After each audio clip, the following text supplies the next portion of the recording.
जीवन में हर चीज में संतुलन होना बहुत जरूरी है। बिना संतुलन के जिंदगी का मजा पूरी तरह से नहीं लिया जा सकता।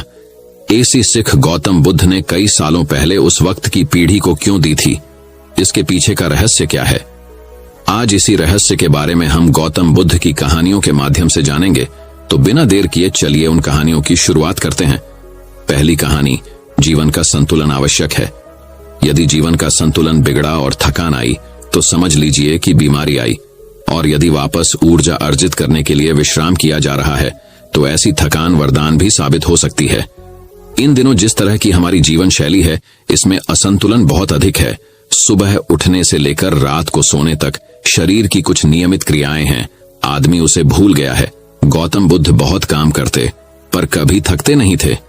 आज भी कई साधु संत उतना ही परिश्रम कर रहे हैं जितना एक कॉर्पोरेट जगत का सफल व्यक्ति करता है, और जब वे रात को सोते हैं तो पूरी बेफिक्री के साथ। बुद्ध से उनके शिष्यों से एक बार पूछा था, आप थकते नहीं?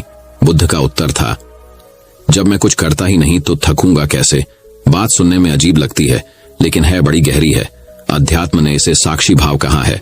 स्वयं को करते हुए देखना, यह वह स्थिति होती है जब तन सक्रिय और मन विश्राम की मुद्रा में होता है। आज ज्यादातर लोग असमय अकारण थक जाते हैं, जिसका एक बड़ा कारण असंतुलित जीवन है। एक होता है थकान को महसूस करना और दूसरा है स्वाभाविक थकान। जिस समय आपकी रुचियों, इच्छाओं और मूल स्वभाव में धीमापन आने लगे, अकारण चिड़चिड़ाहट हो जाए, समझ लें कि यह थकान बीमारी है। इसलिए प्रतिदिन योग, प्राणायाम और ध्यान करें। ये क्रियाएं अपने आप में एक विश्राम है, करने वाला कोई और है, हम तो महज उसके हाथों की कठपुतली हैं। यह मनोभाव भी थकान को मिटाएगा। क्या दिक्कत है ऐसा सोच लेने में? तो दोस्तों, अब चलिए गौतम बुद्ध की दूसरी कहानी की शुरुआत करते हैं। दूसरी कहानी, मैं आत्म विजय का पथिक हूं। एक बौद्ध ब्रह्मचारी ने कई देशों में घूमकर विभिन्न कलाएं सीखी। एक देश में उसने एक व्यक्ति से बाण बनाने की कला सीखी। कुछ दिनों के बाद वह अन्य देश में गया। वहां उसने नौ निर्माण कलाएं सीखी, क्योंकि वहां बहुतायत में जहाज बनाए जाते थे। फिर वह किसी तीसरे देश में गया तो कई ऐसे व्यक्तियों के संपर्क में आया जो गृह निर्माण करते थे। यहाँ उसने गृह निर्माण कला सीखी। इस प्रकार वह 16 देशों में गया और कई कलाओं का झांता होकर लौटा। जब वह अपने देश पहुंचा तो अहंकार ग्रस्त हो लोगों से पूछता, इस संपूर्ण पृथ्वी पर मुझ जैसा कोई चतुर व्यक्ति है? भगवान बुद्ध ने उस युवा ब्रह्मचारी से घमंड की ऐसी अति देखकर उसे एक उच्चतर कला सिखानी चाहिए। वे एक वृद्ध भिखारी का वेश बनाकर हाथ में भिक्षा पात्र लिए उसके सामने गए। ब्रह्मचारी ने बड़े अभिमान से पूछा, कौन हो तुम? बुद्ध बोले, मैं आत्म विजय का पथिक हूं। ब्रह्मचारी ने उसके कथन का अर्थ जानना चाहा तो वे बोले, ईशुकर बाण बना लेता है, नौ चालक जहाज पर नियंत्रण रख लेता है, गृह निर्माता घर भी बना लेता है, किंतु वह तो महाविद्वान नहीं होगा जो अपने शरीर और मन पर विजय पा सके। संसार की प्रशंसा व अपशब्द दोनों ही दशाओं में जिसका मन स्थिर रहे, वही साधक शांति व निर्वाण को प्राप्त करता है। गौतम बुद्ध की इन बातों को सुनकर ब्रह्मचारी को अपनी भूल का एहसास हुआ। वस्तुत अहंकार का त्याग ही ईश उपलब्धि का द्वार है। इसलिए ईश्वर की प्राप्ति के इच्छुक भक्त को अहंकार से सर्वथा मुक्त रहना चाहिए। तो दोस्तों, अब चलिए गौतम बुद्ध की तीसरी कहानी की शुरुआत करते हैं। तीसरी कहानी, बुद्ध ने समझाया बालक को। गौतम बुद्ध ने समझाया, ज्ञानी आदमी कैसे अपने ऊपर शासन करना जानता है। एक लड़का बहुत चतुर था, उसने बहुत सी कलाएं सीखी। उसे तीर चलाना आ गया, वह नाव खेने लगा और बढ़िया से बढ़िया मकान बनाना सीख गया। उसके बाद वह घर लौटा। बड़े घमंड से वह लोगों से कहता, इस दुनिया में मेरे मुकाबले का कोई नहीं है, मैं सब कुछ जानता हूं। गौतम बुद्ध ने यह देखा तो सोचा इसे शिक्षा देनी चाहिए। उन्होंने एक बूढ़े का रूप बनाया और हाथ में भिक्षा पात्र लेकर उसके पास गए। लड़के ने पूछा, तुम कौन हो? बुद्ध ने कहा, मैं अपने मन को वश में रखने वाला एक आदमी हूं। उनकी बात लड़के को समझ में नहीं आई। उसने कहा, आपका मतलब? बुद्ध बोले, कोई आदमी तीर चलाना जानता है, कोई नाव खेना जानता है, कोई घर बनाना जानता है, लेकिन ज्ञानी आदमी अपने ऊपर शासन करना जानता है। लड़का बुद्ध के इतने कहने पर भी कुछ न समझ सका। उनसे फिर पूछा, अपने ऊपर शासन करना क्या होता है? बुद्ध ने कहा, अगर कोई उसकी प्रशंसा करे तो वह खुशी से नहीं फूलता, निंदा करे तो दुखी नहीं होता। इस तरह उसका मन उसके वश में रहता है। ऐसा आदमी किसी चीज या हुनर का अभिमान नहीं करता। बुद्ध की बात का उस लड़के पर ऐसा असर हुआ कि उस दिन से उसने डींग हाँकना बंद कर दिया। तो दोस्तों, अब चलिए गौतम बुद्ध की चौथी कहानी की शुरुआत करते हैं। चौथी कहानी, बिना नींव का मकान। बुद्ध अपने प्रवचनों में उनके शिष्यों को बहुत सी कथाएं सुनाते थे। ये कथा भी उन्हीं में से एक है। कभी किसी काल में किसी नगर में राम और श्याम नामक दो धनी व्यापारी रहते थे। वे दोनों ही अपने धन और वैभव का बड़ा प्रदर्शन करते थे। एक दिन राम अपने मित्र श्याम के घर उससे भेंट करने के लिए गया। राम ने देखा कि श्याम का घर बहुत विशाल और 3 मंजिला था। 2500 साल पहले 3 मंजिला घर होना बड़ी बात थी और उसे बनाने के लिए बहुत धन और कुशल वास्तुकार की आवश्यकता होती थी। राम ने यह भी देखा कि नगर में सभी निवासी श्याम के घर को बड़े विस्मय से देखते थे और उसकी बहुत बड़ाई करते थे। अपने घर वापसी पर राम बहुत उदास था कि श्याम के घर ने सभी का ध्यान खींच लिया था। उसने उसी वास्तुकार को बुलवाया जिसने श्याम का घर बनाया था। उसने वास्तुकार से श्याम के घर जैसा ही 3 मंजिला घर बनाने को कहा। वास्तुकार ने इस काम के लिए हामी भर दी और काम शुरू हो गया। कुछ दिनों बाद राम काम का मुआयना करने के लिए निर्माण स्थल पर गया। जब उसने नींव खोदे जाने के लिए मजदूरों को गहरा गड्ढा खोदते देखा तो वास्तुकार को बुलाया और पूछा कि इतना गहरा गड्ढा क्यों खोदा जा रहा है।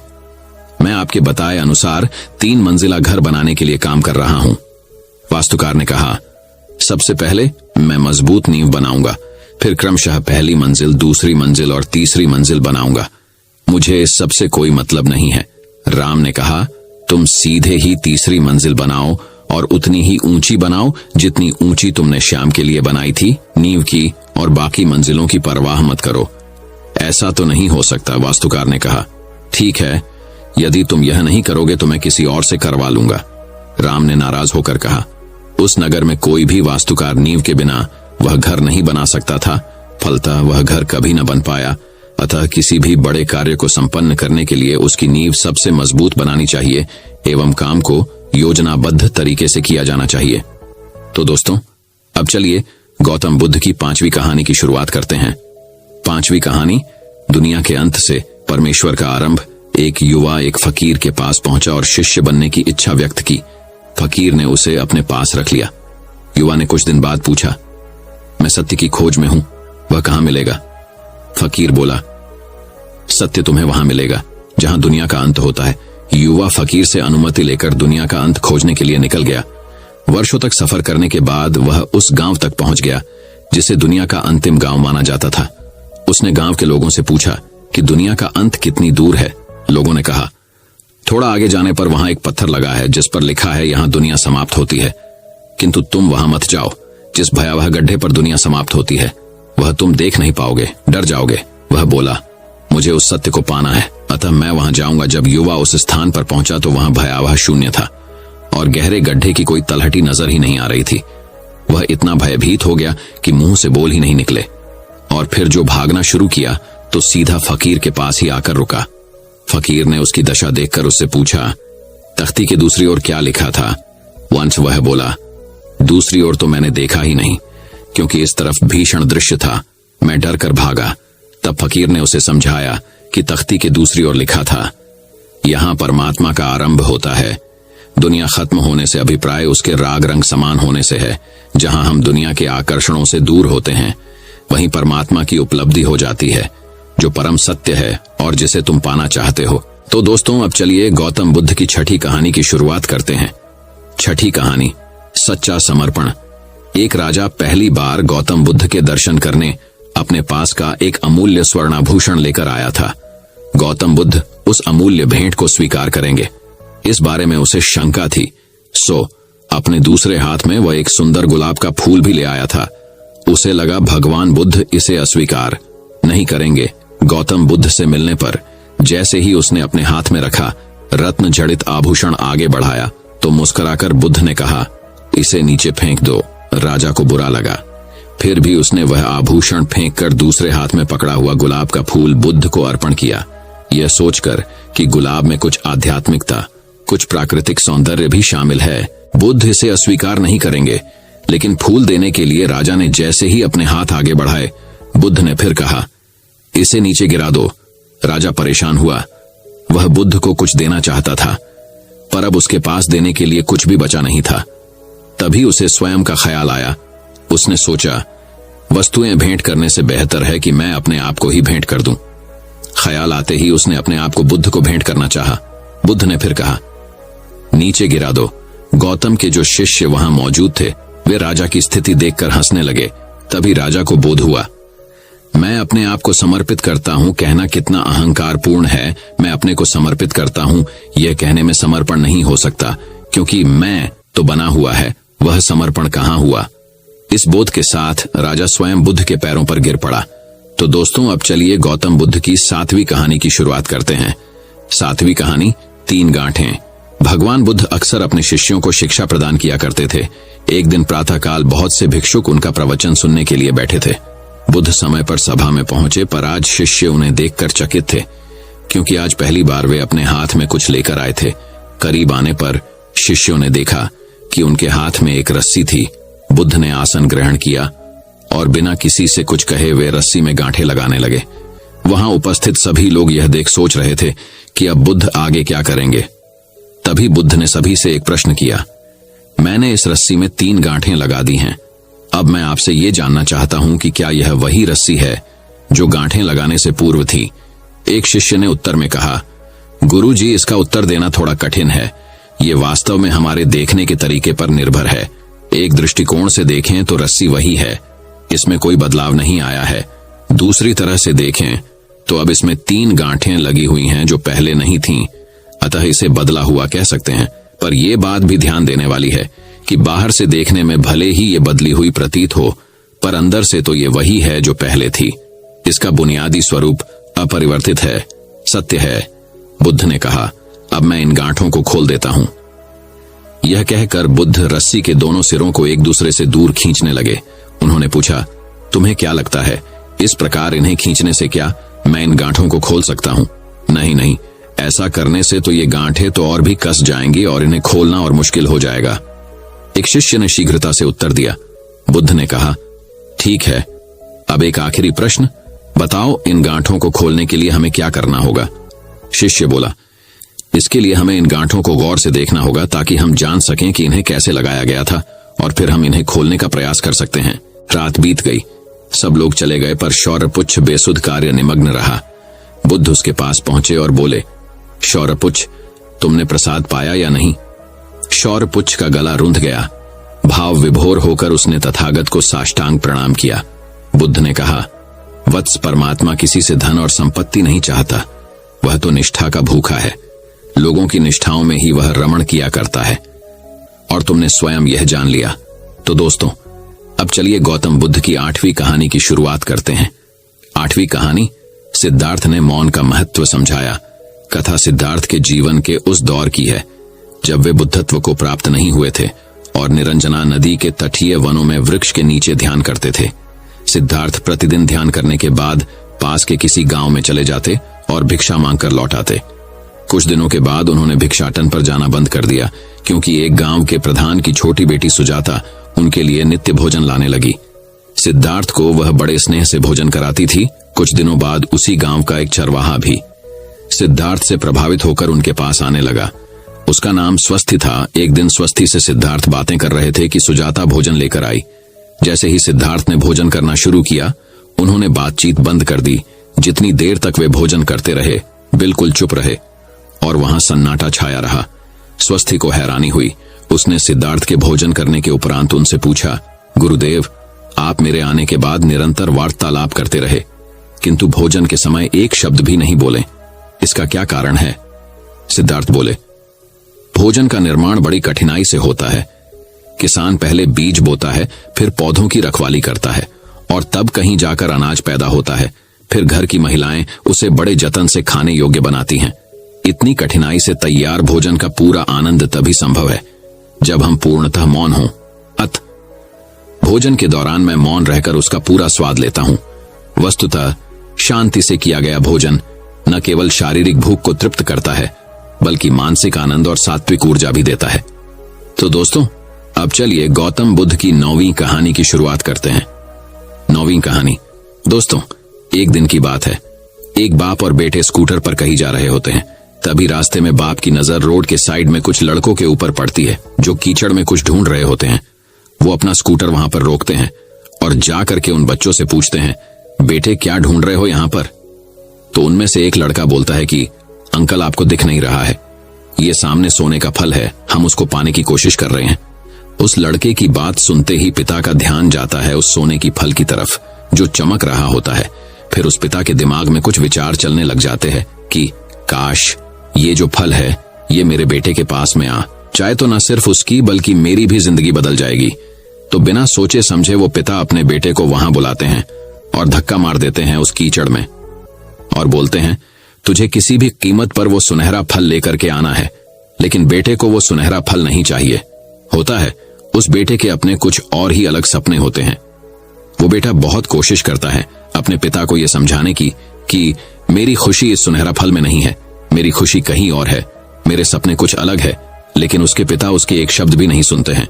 वो बेटे धक्का मारते हैं उस कीचड़ में और बोलते हैं, मैं तुझसे पूछ नहीं रहा हूं, तुझे बता रहा हूं कि तुझे वो सुनहरा फल लेकर के आना है।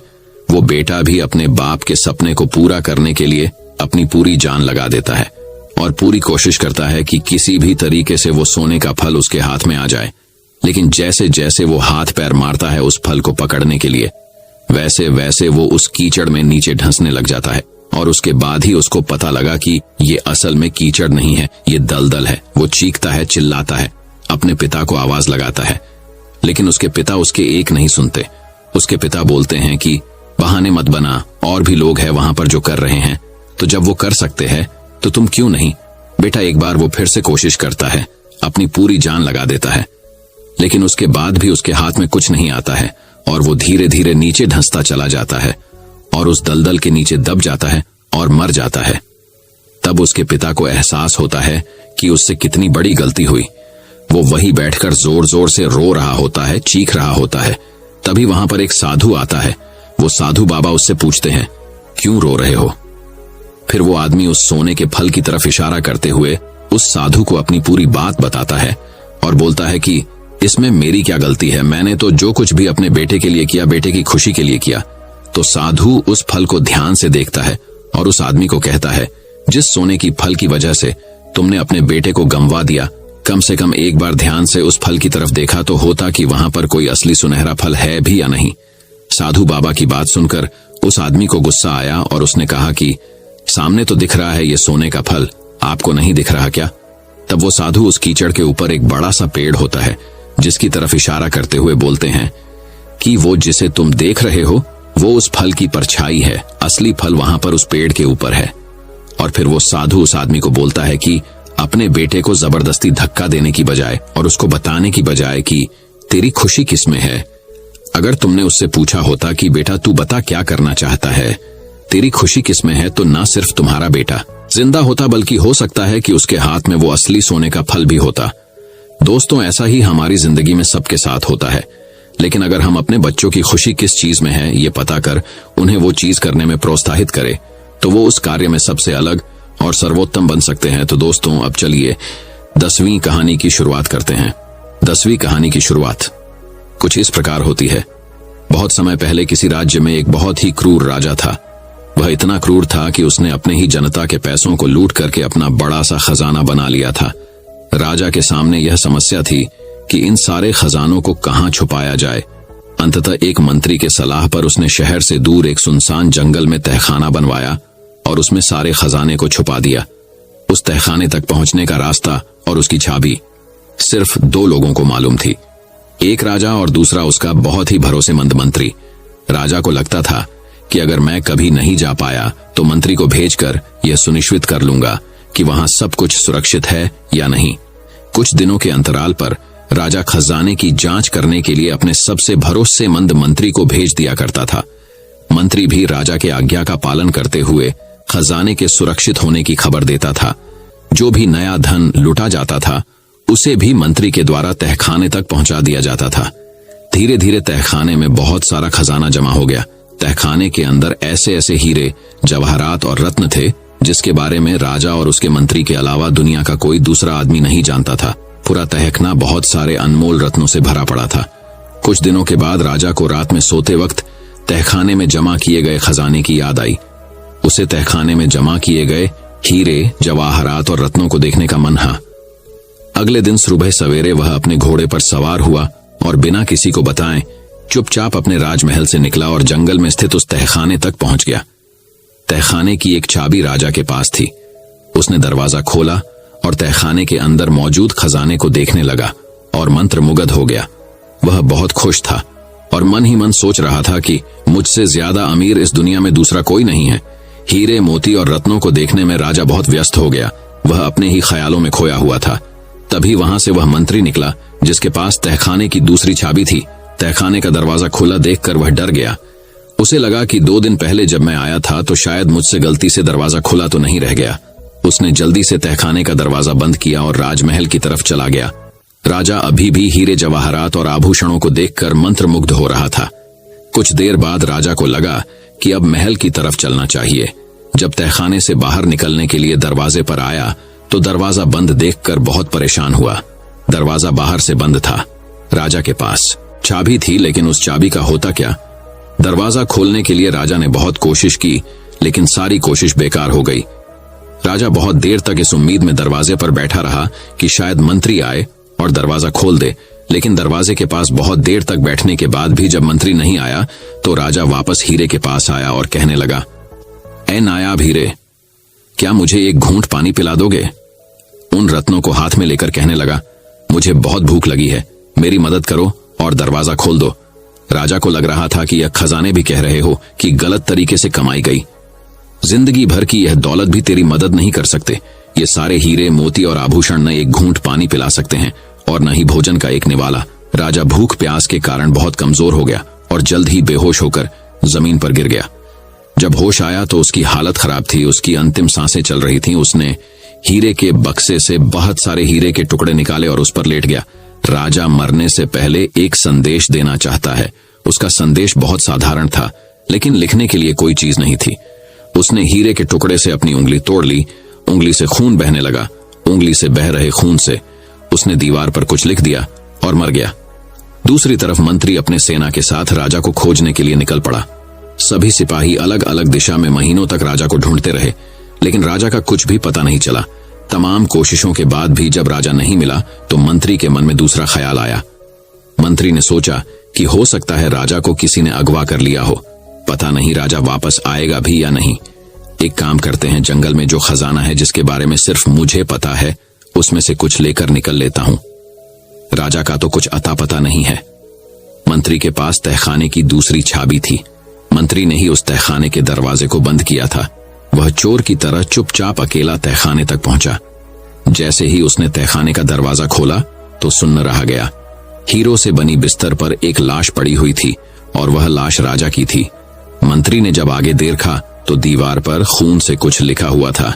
दीवार पर लिखा था, मेरी जिंदगी भर की कमाई है हीरे, मोती और आभूषण मरते वक्त मुझे एक घूंट पानी और एक निवाला नहीं दे सकी।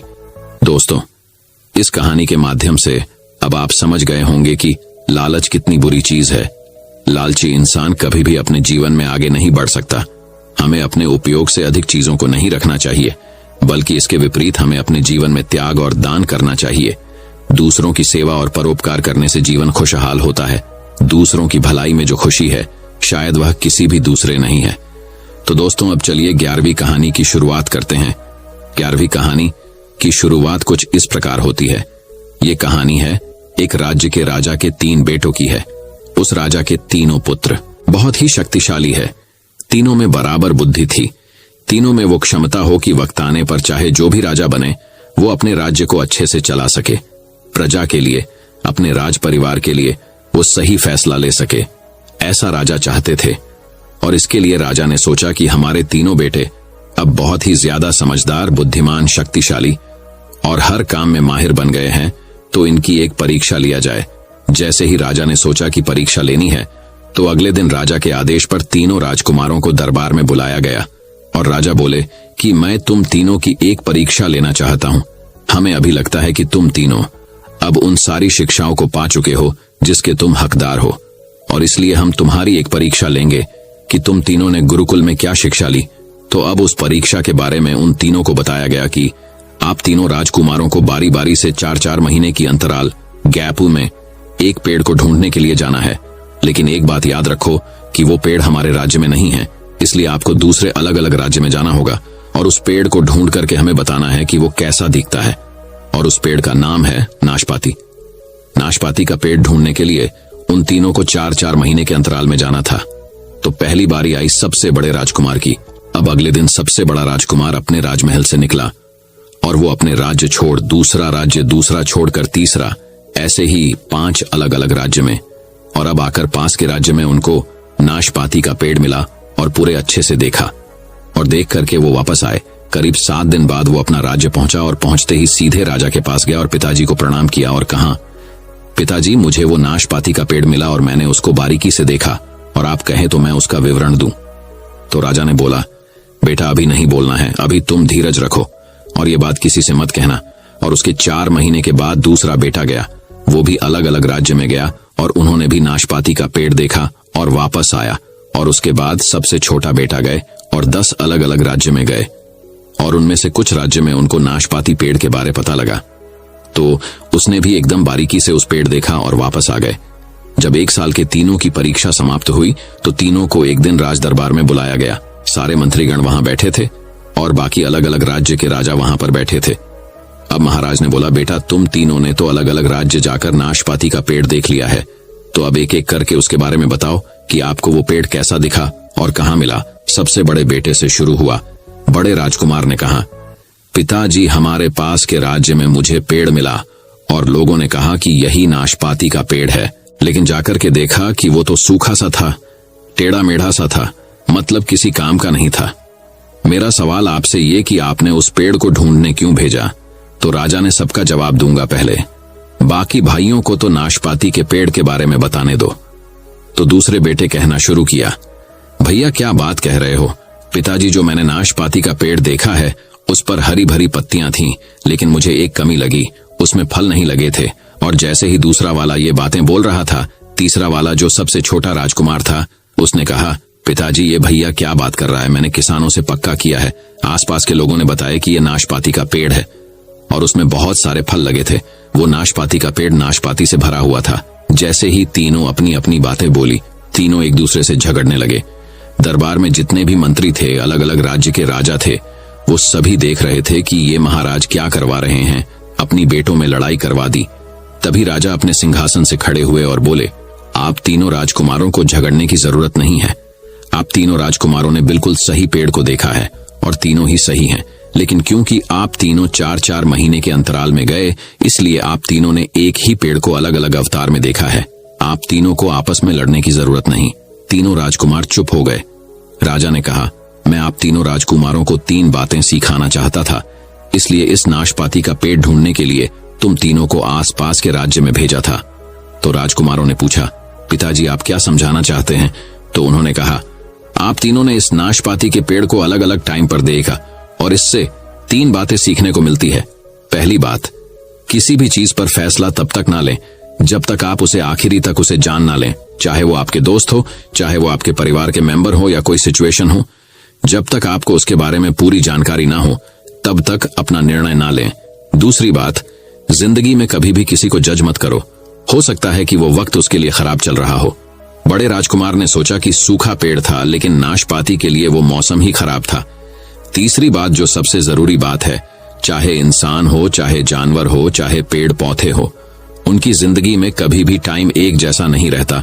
पेड़ पतझड़ में सूख जाता है और जब सावन आता है तो हरा भरा रहता है। इंसान दुहक में हार जाते हैं, छोटे जानवर बड़े जानवर को देखकर डर जाते हैं और बड़े जानवर छोटे को खा जाते हैं। तो जब समय बदले, हमें भी समय के चलना सीखना चाहिए। तो दोस्तों, अब चलिए गौतम बुद्ध की 12वीं कहानी की शुरुआत करते हैं। 12वीं कहानी, भगवान बुद्ध ने गौ वालों को उपदेश दिया। बुद्ध ने कहा, भाग्य के भरोसे बैठने वालों, पुरुषार्थ करो। जीवन में भूभाग्य का महत्व है, लेकिन भाग्य के भरोसे बैठकर अपने अमूल्य समय को बर्बाद मत करो, क्योंकि पुरुषार्थ करने से तो भाग्य की रेखाएं बदल जाती हैं। भाग्य क्या है? आज किया गया कर्म ही तुम्हारा भाग्य बनता है। कर्म के द्वारा जो बीज बोओगे, फसल भी उसी की मिलेगी। जैसा कर्म तुम आज करोगे, वैसा ही तुम्हारा भविष्य होगा। सौभाग्य और दुर्भाग्य तुम्हारे ही हाथ में है। कर्म की प्रधानता को समझना होगा कि जैसा कर्म होगा वैसा ही फल मिलेगा। जीवन को सफल बनाने के लिए पाप और पुण्य का बड़ा महत्व है। पूरी सावधानी रखो कि पाप होने न पाए, क्योंकि पाप की सजा जरूर मिलती है। यह जीवन पिछले पापों से छुटकारा पाने के लिए और दूसरे नए पापों से बचने के लिए मिला है, और कोशिश करो हमसे पुण्य कर्म हो। तुम अपने जीवन को धर्म के मार्ग पर चलाओ। तुम्हारे किए हुए पुण्यों से धर्म को शक्ति मिलती है। ये मानव का जीवन बड़े काम का है, इसे सावधानी पूर्वक जीना चाहिए। अगर तुम गलतियां करोगे तो आगे चलकर पशु पक्षियों वाले कपड़े पहनने पड़ेंगे। संसार के नश्वर पदार्थों की इच्छा मत करना, क्योंकि इच्छा का फल बहुत दुहक देता है। अच्छे अच्छे कर्म करो, उन कर्मों को करके अहंकार मत करना। अहंकार के मार्ग में अंधेरा होता है और अंधेरे में ठोकरें लगती हैं। संसार दुखालय है, अर्थात दुखों से भरा हुआ है। संसार से प्रेम मत करना, बल्कि अपने मन से पापों को बाहर निकालो और सदा सावधान रहो कि कोई पाप न होने पाए। मनुष्य का जीवन मिला है तो इसको सावधानी पूर्वक व्यतीत करना। अपने जीवन में आलस्य को आने मत देना, क्योंकि यह जीवन बहुत अनमोल है। पशुओं से पूछो कि मनुष्य जीवन का क्या महत्व है। पशुओं के जीवन में तो लेश मात्र भी सुख नहीं है। वे सोचते हैं कि हम कब मनुष्य बनेंगे। सर्दी में रजाई और गर्मी में पंखा होगा। कब हम परोपकार करके अपना जीवन सफल बनाएंगे। जो मनुष्य हैं वे अपनी मानवता को संभाल कर रख नहीं पा रहे हैं, बल्कि संसार के सुखों की आंधी दौड़ में दौड़ रहे हैं। वे नहीं जान पा रहे हैं कि हमारी मृत्यु हमारे पीछे पीछे आ रही है। मानव जीवन पाया है, बहुत अच्छी बात है, तो अच्छे अच्छे कर्म करो ताकि मन पवित्र हो जाए, क्योंकि पवित्र मन ही आत्मा को पा सकता है। अपने मन को शरीर में ही फंसाकर मत रखो, क्योंकि शरीर आज है, कल रहेगा या नहीं ये किसी को भी मालूम नहीं है। शरीर आज नहीं तो कल मिटेगा, किंतु आत्मा सदा अमर है।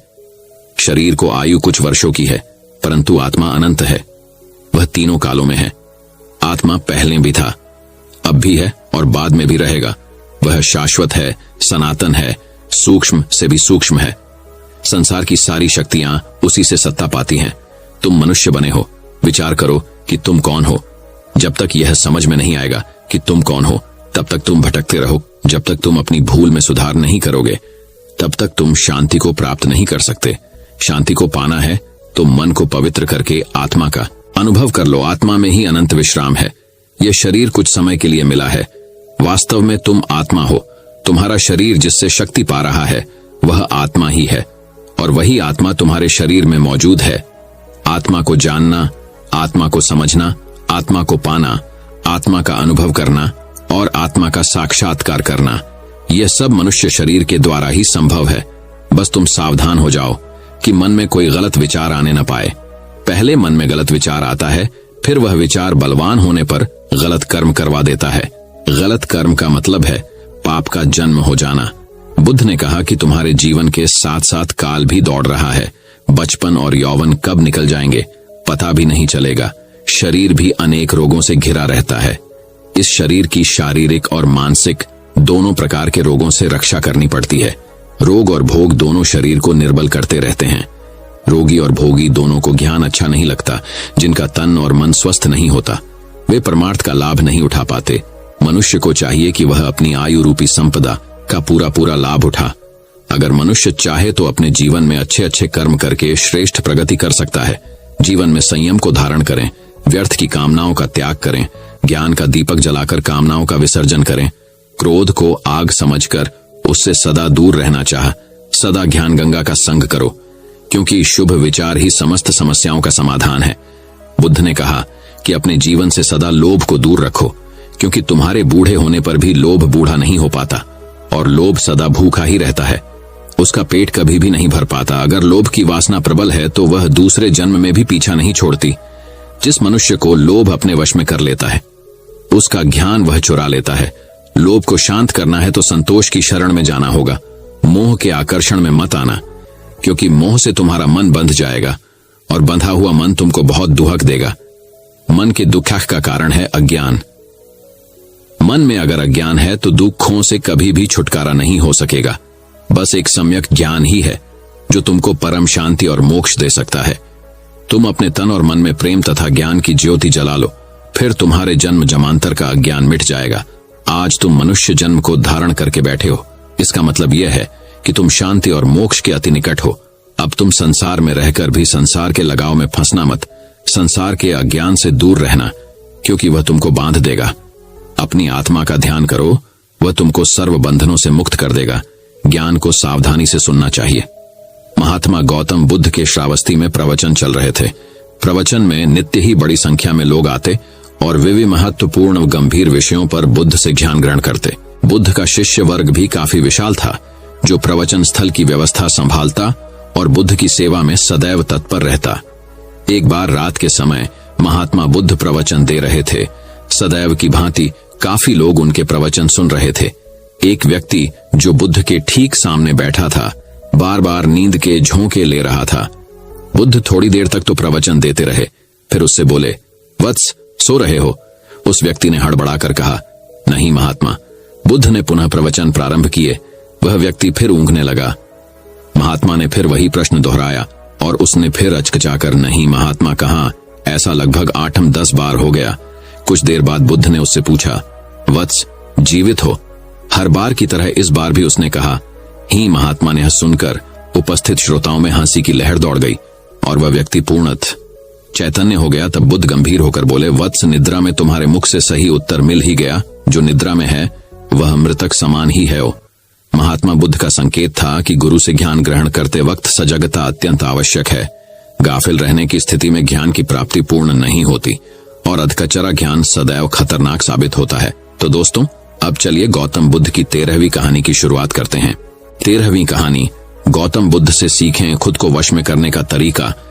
एक बार गौतम बुद्ध एक शहर में प्रवास कर रहे थे। उनके साथ कुछ शिष्य भी थे। एक दिन उनके शिष्य शहर में घूमने के लिए निकले। वे शहर में घूम ही रहे थे कि तभी शहर के कुछ लोगों ने उन्हें अपशब्द कहे। उनके बुरे शब्दों को सुनकर शिष्यों को बहुत बुरा लगा और वे वापस लौट गए। बुद्ध ने देखा कि शहर से लौट कर आए उनके सभी शिष्य बहुत क्रोध में दिखाई दे रहे हैं। उन्होंने शिष्यों से पूछा, क्या बात है, आप इतने तनाव में क्यों हैं? तभी एक शिष्य क्रोध में बोला, हमें यहाँ से तुरंत चलना चाहिए। जब हम बाहर शहर में घूमने गए थे तो यहाँ के लोगों ने बिना वजह हमें बहुत बुरा भला कहा।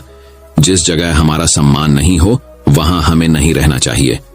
बुद्ध ने कहा, क्या किसी और जगह तुम अच्छे व्यवहार की अपेक्षा रखते हो? दूसरे शिष्य ने कहा, इस शहर से तो अच्छे लोग ही होंगे। तब गौतम बुद्ध बोले, किसी जगह को सिर्फ इसलिए छोड़ देना ठीक नहीं कि वहां के लोग बुरा व्यवहार करते हैं। हमें तो कुछ ऐसा करना चाहिए कि जिस स्थान पर भी जाएं, उस स्थान को तब तक नहीं छोड़े जब तक अपनी अच्छाइयों से वहां के लोगों को सुधार न दें।